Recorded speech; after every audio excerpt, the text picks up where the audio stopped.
Hello hello everyone, welcome in commerce pride. हम company के बारे में पढ़ रहे थे। हमने कंपनी का मीनिंग वगैरह कर लिया था। उसके बाद हमने ये भी देखा था कि कैसे फॉर्मेशन होती है। उसके अंदर हम कौन कौन से स्टेप करते थे। प्रमोशन करा था ना, लास्ट वीडियो में प्रमोशन ही तो था। उसी के आगे हम क्या करेंगे, आज कंटिन्यू करेंगे। तो कंपनी क्या था? कंपनी एक आर्टिफिशियल पर्सन था, क्रिएटेड बाय अ लॉ था, have a legal separate identity था। पढ़ा था ना। उसकी कॉमन सील भी होती है, ये हमने सारा पढ़ा था। उसके बाद लास्ट वीडियो में हमने ये भी देखा था कि कंपनी कैसे हम बनाते हैं। कंपनी की रजिस्ट्रेशन करवाना क्या है, कंपलसरी है। उसके बाद हमने अब जो बात करी थी लास्ट वीडियो में, प्रमोशन की करी थी। तो ये क्या, जब हम रजिस्ट्रेशन करवाते हैं तो क्या क्या करते हैं, आज का हमारा टॉपिक है ये। सबसे पहले तो नॉर्मल सी बात है, जो रजिस्ट्रेशन है वो क्या है, सेकंड स्टेप है किसकी, फॉर्मेशन ऑफ कंपनी की। फर्स्ट क्या आती है हमारी, प्रमोशन। तो सबसे पहले हमारी क्या आती है, प्रमोशन। दूसरे बाद क्या लिख रखा है, इनकॉर्पोरेशन, या इसको मैं क्या कह सकती हूँ, रजिस्ट्रेशन। कि हम क्या करवाते हैं, रजिस्ट्रेशन करवाते हैं। ठीक है। उसके बाद क्या करेंगे, रजिस्ट्रेशन हो जाएगा। उसके बाद कैपिटल सब्सक्रिप्शन लेंगे। देन हम क्या करेंगे, स्टार्ट कर देंगे commencement of a business. Business को हम क्या करेंगे, या कंपनी को क्या करेंगे, स्टार्ट करेंगे।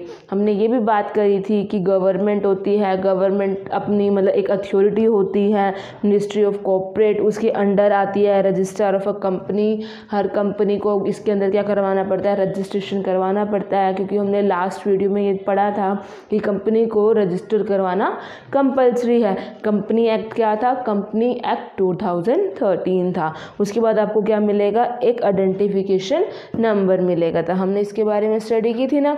आज हम किसके बात कर रहे हैं, इसके सेकंड स्टेप के बारे में, कि किस तरीके से कंपनी इनकॉर्पोरेट होती है या रजिस्टर्ड होती है।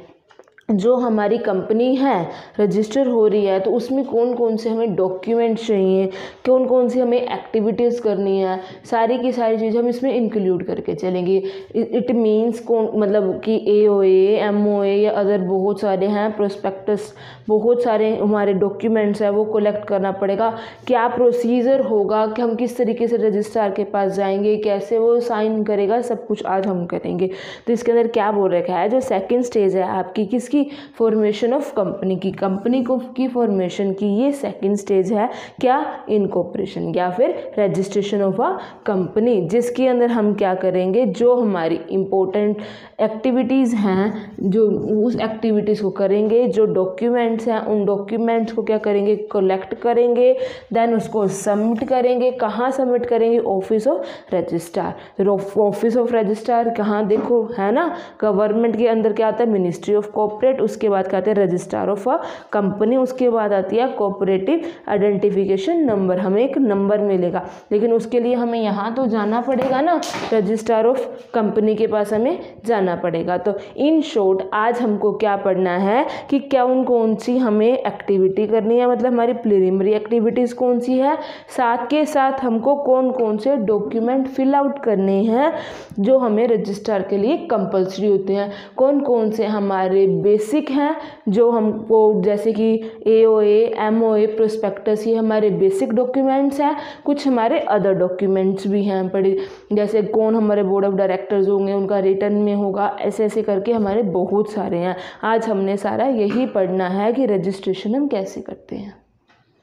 अब हम क्या बात कर रहे हैं, प्रिलिमिनरी एक्टिविटी की, मेन हमें कौन कौन सी एक्टिविटीज़ को करना है। तो सबसे पहले हम क्या करेंगे, रजिस्टर्ड ऑफिस में जाएंगे। अब रजिस्ट्रेशन करवाना है तो रजिस्टर्ड ऑफिस में तो जाना ही पड़ेगा। पहले हम इसके रजिस्टर करवाने के लिए उनके ऑफिस में जाएंगे। और जब जाएंगे तो हमारा कंपनी का क्या नाम है, सारा कुछ हम सोच के जाएंगे, डिसाइड करके जाएंगे। कंपनी का नाम ऐसा नहीं होना चाहिए जो ऑलरेडी हो, या फिर किसी किंग क्वीन वगैरह से रिलेट करता हो। तो हमें क्या, यूनिक सा नाम करना है। साथ साथ जब आप नाम करोगे तो उसके अंदर वो जो हमारा नेम है वो क्या, किसी किंग क्वीन या किसी कस्टम से या किसी रिलीजन से रिलेटेड नहीं होना चाहिए, और जो पहले कंपनी ऑलरेडी रजिस्टर्ड है उससे रिलेटेड भी नहीं होना चाहिए। हमने नाम डिसाइड करा। अब हमें क्या चाहिए, लाइसेंस चाहिए। तो हम लाइसेंस किसके अंडर लेंगे, industrial development and regulation act 1951। इसके अकॉर्डिंग हर जो कंपनी है उसे रजिस्ट्रेशन करवाना कंपल्सरी है। रजिस्ट्रेशन करवाएंगे तो उन्हें एक क्या मिलेगा, लाइसेंस मिलेगा। उसके बाद जितने भी नेसेसरी अपॉइंटमेंट्स लेनी है, इसका मतलब जितने भी नेसेसरी पर्सन हैं, जैसे हमारे डायरेक्टर हो गए, अंडर राइटर हो गए, या फिर जितने भी इम्पोर्टेंट पर्सन हैं उन सारों जो नीडफुल है उसकी क्या लेंगे, अपॉइंटमेंट लेंगे, उसको बुलाएंगे। उसके बाद जितने इम्पोर्टेंट डॉक्यूमेंट है, इम्पोर्टेंट डॉक्यूमेंट के अंदर क्या आ गया, हमारे MOA, AOA, प्रोस्पेक्टस, डायरेक्टर्स कितने हैं, डायरेक्टर्स का कंफर्मेशन लेटर, बहुत सारे होते हैं ना डॉक्यूमेंट, सारे के सारे डॉक्यूमेंट्स हम प्रिपेयर करेंगे। उसके बाद क्या करेंगे, सेंड करेंगे एप्लीकेशन टू रजिस्ट्रार। रजिस्ट्रार को क्या देंगे, एप्लीकेशन देंगे, भाई हाँ जी हमारी ये कंपनी है, ये उसका काम है। उसके सारे इंपॉर्टेंट डॉक्यूमेंट हमने अटैच कर दिए हैं, इम्पोर्टेंट डॉक्यूमेंट की कॉपी हमने अटैच कर दी है। आप एक बार चेकआउट कर ले, उसे सब कुछ ठीक लगता है तो पूरी सारा के सारा क्या करेगा, चेकआउट करेगा। और उसे लगता है हाँ भाई ठीक है तो कंपनी क्या हो जाएगी, हमारी रजिस्टर्ड होगी। हमें एक CIN नंबर मिल जाएगा, साथ के साथ हमारे को क्या मिल जाएगा, लाइसेंस भी मिल जाएगा। तो अब हम बात कर रहे हैं डॉक्यूमेंट्स की, हमारे कौन कौन से डॉक्यूमेंट्स हम लोग यूज़ करेंगे जब हमें रजिस्ट्रेशन करवाने हैं। तो जो हमारे डॉक्यूमेंट्स है, सबसे पहले हमने लिख रखा है MOA। MOA की फुल फॉर्म क्या है, मेमोरेंडम ऑफ एसोसिएशन। अभी मेमोरेंडम ऑफ एसोसिएशन आप बस इतना समझ लीजिए कि ये एक कंपल्सरी डॉक्यूमेंट है जिसके अंदर सारी की सारी इंफॉर्मेशन राइट होती है कि किसके रिगार्डिंग, कंपनी के रिगार्डिंग, कि कंपनी किस तरीके से वर्क करेगी, एक्सटर्नल फैक्टर्स को जो लेकर चलते हैं। उसके बाद है AOA। AO क्या, आर्टिकल ऑफ एसोसिएशन है। इसके अंदर सारे हमारे इंटरनल डिसीजंस आएंगे जो कंपनी के अंदर के होते हैं। उसके बाद information about the registered office, जो हमारा ऑफिस है उसकी लोकेशन क्या है, उसका इट मीन्स एरिया क्या है, हमें 30 डे के अंदर अंदर ये भी साथ में सबमिट करवाना होता है। उसके बाद लिस्ट ऑफ डायरेक्टर्स, कि हमारे जो डायरेक्टर कौन कौन हैं, कितने हमारे डायरेक्टर्स हैं, और जो वो डायरेक्टर होंगे वो हमें रिटर्न में लिख कर देंगे कि हाँ जी हम इस कंपनी के डायरेक्टर हैं। वहाँ पर उनके क्या होंगे, ऑथोराइज्ड साइन भी होंगे। उसके बाद क्या बोल रखा है, अब देखो ये पहले हमारा कंपल्सरी था कि हम जो डायरेक्टर्स थे उन्हें क्वालिफिकेशन शेयर परचेज करने होते थे, लेकिन जब अमेंडमेंट आई 2013 की तो ये हमने क्या कर दिया था, रिमूव कर दिया था, कंपल्सरी नहीं है। पहले हमारे क्या थे, शेयर होल्डर्स को कंपल्सरी क्वालिफिकेशन शेयर परचेज करने पड़ते थे। उसके बाद क्या बोल रखा है, इसके अंदर हम क्या करेंगे, जो हमारे एग्रीमेंट्स हैं, जितने भी हमारे पर्सनल पर्सन्स होंगे, हम उनके बारे में सारी इन्फॉर्मेशन देंगे। उनका पर्सनल एड्रेस क्या है, कहाँ वो रहते, इट मीन्स कहाँ वो रहते हैं, उनका जो मेन एक आधार कार्ड नंबर या ID प्रूफ नंबर, एक उनका वैलिड प्रूफ नंबर भी हम लोग क्या करेंगे इसके अंदर अटैच करेंगे। ठीक है। उसके बाद क्या है, स्टैचुटरी डिक्लेरेशन। इसका मतलब, स्टैचुटरी का मतलब यहाँ क्या है, लीगल से है। हम लीगली डॉक्यूमेंट बनवाएंगे और वहाँ पर अपनी सारी के सारी इंफॉर्मेशन लिखेंगे, जस्ट लाइक डायरेक्टर्स कौन हैं, ये सारी के सारी, और वो पर्सन क्या करेंगे, साइन करेंगे। ये सारे के सारे डॉक्यूमेंट्स हमें क्या करने हैं, बनाने हैं। ये तुम्हारा AOA, MOA और एक और होता है प्रोस्पेक्टस। ये 3 डॉक्यूमेंट्स हम डिटेल में नेक्स्ट जो आपकी वीडियो होगी उसके अंदर पढ़ेंगे। तो अभी के लिए आप सिर्फ नाम जान ले। AOA का मतलब क्या है, मेमोरेंडम ऑफ MOA का मतलब क्या है, मेमोरेंडम ऑफ एसोसिएशन। AOA का मतलब क्या है, आर्टिकल ऑफ एसोसिएशन। और एक और हमारा होता है प्रोस्पेक्टस। प्रोस्पेक्टस जो है बड़ा, वो हमारे पब्लिक कंपनी के लिए तो कंपल्सरी होता है, प्राइवेट के लिए कंपल्सरी नहीं होता, क्योंकि प्राइवेट में क्या हम लोगों ने ही करना है, वो हमारा कौन क्या, उसकी वजह हम क्या बनाते हैं, लियो ऑफ प्रोस्पेक्टस। अब ये भी हम पढ़ेंगे कि लियो ऑफ प्रोस्पेक्टस क्या होता है। अब सिर्फ छोटी छोटी इंफॉर्मेशन इकट्ठी करते हैं। अब देखिए, हम लोगों ने रजिस्ट्रेशन करवाना था, रजिस्ट्रेशन हमने करवा लिया, इंपॉर्टेंट डॉक्यूमेंट हम सारे ले आए। अब क्या करेंगे, उसकी फ़ीस भी देनी है। जो हमारी प्री डिटरमाइंड जो फ़ीस है वो पहले से डिटरमाइन होती है, वो हम किसको देंगे, रजिस्ट्रार ऑफ अ कंपनी। और वो आगे किसको देंगे, गवर्नमेंट ऑफ इंडिया को देंगे। ठीक है, अब हमारा फीस भी हो गया, अब हमने रजिस्ट्रेशन भी करवा लिया। अब बात किसकी आती है, कैपिटल सब्सक्रिप्शन की। इसका मतलब हमारा तीसरा पार्ट शुरू हो गया, प्रमोशन हमारा हो गया, हमने रजिस्ट्रेशन करवा लिया। उसके बाद किसकी आ रही है, कैपिटल सब्सक्रिप्शन की। तो सबसे पहले बात किसकी है, कैपिटल सब्सक्रिप्शन। तो देखो, जो प्राइवेट कंपनी है उसने जैसे रजिस्ट्रेशन करवाया दैट्स इट, वो अपना काम स्टार्ट कर सकती है क्योंकि उसको CIN नंबर मिल चुका है। अब कोई दिक्कत नहीं है, उसको लाइसेंस मिल गया है, अपना एक नंबर मिल गया, काम स्टार्ट कर सकती है क्योंकि उसने लोगों से तो पैसा लेना ही नहीं है।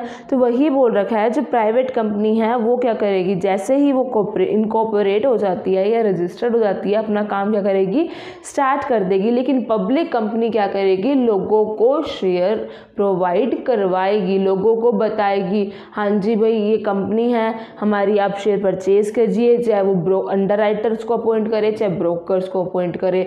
अब जो भी जिसको कंपनी को अगर लगता है कि मेरे खुद से शेयर नहीं होंगे कि सारे के सारे परचेज, तो वो अंडर राइटर को करेगी क्योंकि अंडर राइटर का काम क्या होता है, वो क्या लोगों को अवेयर करेगा, बताएगा कि हाँ जी कंपनी है, उसके कितने शेयर चल रहे हैं। अगर शेयर पर वो लोग परचेज करते हैं तो ठीक है, नहीं तो अंडर राइटर खुद परचेज करेगा। ब्रोकर तो क्या होगा, बीच वाला दलाल होगा, वो लोगों को बताएगा और बीच में क्या लेगा, कमीशन लेगा। अंडर राइटर भी कमीशन लेता है, तो लोगों को बताएंगे। तो इसे ये सब कब अपॉइंट करने की जरूरत है, जब हम किसकी बात करेंगे, प्राइवेट सेक्टर, क्योंकि पब्लिक सेक्टर की, क्योंकि प्राइवेट सेक्टर में तो हम लोगों को ज़रूरत ही नहीं है, हम लोग ही मिलके कर रहे हैं तो किसी की ज़रूरत तो है नहीं। लेकिन पब्लिक में तो लोगों को बताना है, लोगों से लेना है। तो वही चीज़ इसने यहाँ पर बोल रखी है कैपिटल सब्सक्रिप्शन के अंदर कि जैसे हमारी रजिस्टर्ड होगी कंपनी, उसी के साथ साथ ही हम लोग क्या करेंगे, स्टार्ट कर देंगे अपना काम। लेकिन पब्लिक के अंदर लोगों को बताएंगे, लोग कैपिटल सब्सक्राइब करेंगे, अब मतलब सब्सक्रिप्शन करेंगे, वो हम लोग बताएंगे, वो हमको एप्लीकेशन देंगे, अलॉटमेंट होगा, सारा प्रोसीजर हमारा स्टेप बाय स्टेप चलेगा। उसके बाद जाके हम लोग अब क्या करेंगे, अब नॉर्मल सी बात है, अब हमारे पास आएगा, अगर हमारे पास 90% जितना हम लोगों ने शेयर इशू करे हैं उसके 90% अगर नहीं आते हैं तो हम लोगों को पैसा वापस करना होगा। तो कम से कम हमारे कितने परसेंट है, 90% तो हमारे पास आना चाहिए। तो ये सारा किसके अंदर आ गया, आपका कैपिटल सब्सक्रिप्शन के अंडर आ गया। अब देखो हमने क्या पब्लिक से शेयर लेने हैं, तो हम किस तरीके से करेंगे। सबसे पहले तो हमें सेबी से क्या लेनी पड़ेगी, परमिशन लेनी पड़ेगी। अब कैसे, अब देखो शेयर मार्केट को कंट्रोल करने वाला कौन है, सेबी है ना, सेबी। अब जैसे कि ये लगा लो हमें कंट्रोल करने वाले हमारे पेरेंट्स होते हैं, वैसे शेयर मार्केट को कंट्रोल करने वाला कौन होता है, सेबी होता है। अगर हमें कुछ करना है तो हमें अपने पेरेंट्स की परमिशन लेनी पड़ेगी ना।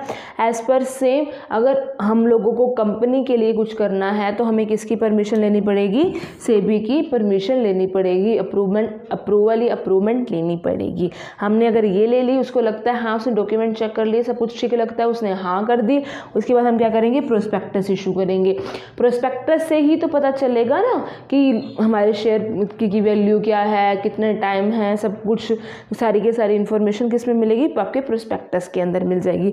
बाकी प्रोस्पेक्टस को हम नेक्स्ट वीडियो में क्या करेंगे, अच्छे से डिटेल में पढ़ेंगे। 3 टॉपिक्स हमारे हैं नेक्स्ट वीडियो के, एमओए, एओए और प्रोस्पेक्टस। उसके बाद क्या बोल रखा है, हम लोगों क्या अपॉइंट करेंगे, किसको, बैंकर्स को। क्योंकि अब देखो अब हम घर घर तो जाएंगे नहीं, सारा सिस्टम क्या है, बैंक के पास सिस्टम है, सारा बैंक करेगा। जो परचेज करेंगे, शेयर एप्लीकेशन देंगे, तो सारा काम किससे होगा, बैंक से होगा। तो हमें बैंकर तो अपॉइंट करना पड़ेगा, साथ साथ ब्रोकर जो दलाल का काम करेगा, लोगों को इन्फॉर्म करेगा, साथ साथ under writer. But under writer compulsory नहीं है, अगर हमें डाउट है कि लोग परचेज नहीं करेंगे तो हम अंडर राइटर को अपॉइंट करते हैं, नहीं तो हमारे ब्रोकर से काम चल जाता है। उसके बाद किसकी बात कर रहे हैं, मिनिमम सब्सक्रिप्शन की। तो कितने थी हमारी मिनिमम सब्सक्रिप्शन, 90%। जितने हमारे शेयर हैं उसके 90% तो हमें कम से कम क्या करने पड़ेंगे, हम अगर आ जाती है एप्लीकेशन दैट्स इट, अदरवाइज हमको उसको वापस करना पड़ेगा। वो भी कितने दिन के में, 30 डेज़ के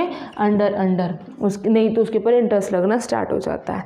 एप्लीकेशन टू स्टॉक एक्सचेंज। अब ओब्वियसली अब हम लोगों ने सब कुछ बता दिया, तो हम क्या करेंगे, स्टॉक एक्सचेंज के अंदर जाएंगे, उसी के अंदर तो शेयर परचेज एंड सेल होते हैं ना, सारा वक्त उसी के अंदर होता है। और उसके बाद अब एप्लीकेशन आ गई। अब एप्लीकेशन हो सकता है जितनी मैंने इशू करी उतनी ही आए, ये भी हो सकता है कि ज़्यादा आए, ये भी हो सकता है कि कम आए। अब तीनों चीज़ें हो सकती है, ज़्यादा भी, बराबर भी और कम भी। अगर मान लो इक्वल आ रही है दैट शीट हम सारों को दे देंगे, अगर ज़्यादा आ रही है तो हमें देखना पड़ेगा कितने परसेंट वाले को कितना दे रहे हैं, सारी इन्फॉर्मेशन कलेक्ट करके सेटअप करना पड़ेगा। कम आ रही है तो ये देखना पड़ेगा 90% से कम तो नहीं है, अगर 90% तक है तो ओके, हम क्या कर देंगे, अलॉट कर देंगे। तो नेक्स्ट यही तो है, लोगों को अलॉट करना, हम शेयर्स क्या कर देंगे, लोगों को दे देंगे। अब हम क्या कर रहे हैं, बिजनेस को स्टार्ट कर रहे हैं। प्रमोटर्स का काम हो गया, हमने रजिस्ट्रेशन करवा लिया, कैपिटल सब्सक्रिप्शन भी होगी, हमें ये भी समझ आ गया प्राइवेट होगी तो हमें किस तरीके से कैपिटल सब्सक्रिप्शन का काम करना है, अगर पब्लिक होगी तो हमें किस तरीके से करना है। अब हम क्या कर रहे हैं, बिज़नेस को स्टार्ट कर रहे हैं। जब बिज़नेस को स्टार्ट करेंगे इसमें दो चीज़ें ले रखी हैं, एक तो क्या कह रखा है, अगर हम इशू कर रहे हैं प्रोस्पेक्टस तो क्या होगा, दूसरा कह रखा है अगर हम इशू नहीं कर रहे हैं प्रोस्पेक्टस तो क्या होगा। अगर हम इशू कर रहे हैं प्रोस्पेक्टस तो नॉर्मल सी बात, हम किसको, पब्लिक को दे रहे हैं कि पब्लिक क्या करेगी, परचेज कर सकती है किस, क्या, share and debentures. Obviously public क्या कर सकती है, शेयर एंड डिबेंचर को परचेज कर सकती है। और किसके according, section 11 of companies act 2013 के अकॉर्डिंग। उसके बाद क्या बोल रखा है कि जो हमारी कैपिटल है, सब्सक्रिप्शन जो हमारी कैपिटल है वो हमारी 4 महीने के अंदर अंदर ही आ जानी चाहिए। अगर वो 90% तक 4 महीने से ज़्यादा का हम वेट नहीं करेंगे। ये सारी क्या है, जब हमारा प्रोस्पेक्टस हम इशू कर रहे थे तब। अब बात आती है जब आप प्रोस्पेक्टस इशू नहीं कर रहे हो तो क्या करोगे, तो कुछ करने की जरूरत नहीं है। जैसे हमारा प्रोस्पेक्टस होता है ना, उसी तरीके से क्या बनता है, लीव ऑफ प्रोस्पेक्टस बनता है, मतलब उसी की तरह ही होता है। ये पब्लिक के अंदर हम इशू करते हैं, ये हम पब्लिक के अंदर इशू नहीं करते हैं। जो हमारे पर्सनल पर्सन्स हैं हम उसी के अंदर उन्हीं को ही बताएंगे। तो ये उसके अकॉर्डिंग हम बता देंगे कि जो हमारा लियो प्रोस्पेक्टस है उसमें सारी कंडीशन, सारे रूल्स एंड रेगुलेशन, सारा कुछ राइट डाउन होगा। हमें उसके अकॉर्डिंग ही उस चीज़ को क्या करना पड़ेगा, फॉलो करना पड़ेगा। तो मेन चीज़ है, अगर हम प्रोस्पेक्टस इशू नहीं कर रहे तो हमें क्या इशू करना पड़ेगा, लियो ऑफ प्रोस्पेक्टस इशू करना पड़ेगा। आज का हमारा लास्ट टॉपिक क्या है, लियो ऑफ प्रोस्पेक्टस। मतलब किसकी बात कर रहे हैं, प्रोस्पेक्टस जब हम इशू नहीं करते उसकी बजाय क्या बनाते हैं, लियो ऑफ प्रोस्पेक्टस बनाते हैं ना, उसकी बात कर रहे हैं। तो ये क्या होता है, किस किस कंडीशन के अंदर हम लोग ये प्रोस्पेक्टस बनाते हैं। तो सबसे पहले यही बोल रखा है, ये डॉक्यूमेंट हम तब प्रिपेयर करते हैं जब हम प्रोस्पेक्टस इशू ना करें, या प्रोस्पेक्टस की जगह हम उसको क्या कर सकते हैं, यूज़ कर सकते हैं। तो कंपनी जो है उसको शेयर कैपिटल की ज़रूरत, मान लो उसको ज़रूरत नहीं है, डायरेक्टली उसे रिसीव हो रही है। जैसे प्राइवेट के अंदर उसे पब्लिक से तो वो मांग नहीं सकती, तो वो क्यों कहेगी कि मैं प्रोस्पेक्टस इशू करूँ, तो सीधा लीव ऑफ प्रोस्पेक्टस इशू करेगी। चाहे उसके अंदर उसको क्या शेयर्स होल्ड करना हो या फिर डिबेंचर्स करना हो, वो किसी चीज़ को भी कर सकती है। इट मीन्स इसके अंदर क्या बोल रखा है, फर्स्ट चीज़ बोल रखी है, जो कंपनी है वो क्या कर रही है, शेयर कैपिटल लोगों से नहीं ले रही है, पहली कंडीशन तो वो प्रोस्पेक्टस इशू नहीं कर रही है। सेकंड वो क्या है, जो हमारी पब्लिक कंपनी है वो कन्वर्ट हो रही है प्राइवेट कंपनी के अंदर, तो भी उसको क्या करने पड़ेगी, लियो प्रोस्पेक्टस इशू करेगी। उसके बाद थर्ड क्या कह रखी है, हमने सारे के सारे शेयर्स किसको दे दिए, एक पब्लिक, इसका मतलब किसी एक पर्सन को दे दिए, पर्टिकुलर जो पर्सन मतलब अंडर राइटर हो गया। यहाँ पे किसकी बात आएगी, पर्सन की बात आएगी। हमने पर्सन को दे दिए, वो पर्सन जनरल पब्लिक को दे रहा है, हम नहीं दे रहे हैं। इसका मतलब यहाँ पर क्या आ गया, हम डायरेक्टली नहीं दे रहे हैं, हमने दिया अंडर राइटर को, अंडर राइटर दे रहे जनरल पब्लिक को। इस कंडीशन पे भी हमें ज़रूरत नहीं होती है प्रोस्पेक्टस बनाने की। और साथ साथ इन्होंने क्या बोल रखा है, लियो प्रोस्पेक्टस क्या हम एडवांस में बनाएंगे, कितने करना है, 3 दिन पहले ही हमें बता देना है, क्योंकि जब हम रजिस्ट्रेशन 3 दिन पहले ही हम बता देंगे, जब हमने रजिस्ट्रेशन करवाने हैं तो हम रजिस्ट्रार ऑफिस के अंदर ये पहले बता देंगे कि हम लियो ऑफ प्रोस्पेक्टस इशू करेंगे। तो मतलब ये सारी चीज़ें क्या है, लियो ऑफ प्रोस्पेक्टस के बारे में है। जो कि हम प्रोस्पेक्टस इशू ना करके उसकी बजाय हम इसका करते हैं यूज़ करते हैं।